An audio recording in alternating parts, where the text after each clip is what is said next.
राज्य सामाजिक प्रतिष्ठानच्या माध्यमातून गेली 10 वर्ष ऐतिहासिक किल्ले गोविंदगडावरती गड संवर्धनाचं कार्य चालू आहेच, जे अविरत चालू राहणारच आहे। आज सुट्टीच्या निमित्तानं गोळकोटमधीलच आमच्या प्रतिष्ठानचे शिलेदार शुभम हरवडे, युवराज बेचावडे, ऋग्वेद हरवडे, दिगंबर बांद्रे आणि सनी गिजे आज किल्ल्यावरती सहज फेरफटका मारण्यासाठी आलेले असताना त्यांना त्यांच्या नजरेस 2 गोळे सुरुवातीला मिळाले आणि ते गोळे बाजूला करता आज या गोविंदगडावरती ऐतिहासिकाचा असा ठेवा सापडला आहे। सुमारे 80च्या पेक्षा जास्त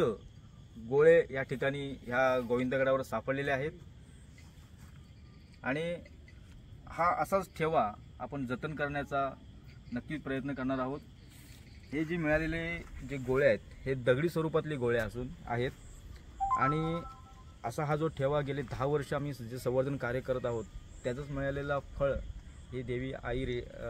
गडदेवता आई रेडजाईच्या आशीर्वादानं आणि आमची ग्रामदेवता श्री देवी करंजेश्वरीच्या आशीर्वादानं मिळालेलं हे फळ आहे असं आम्ही मानतो।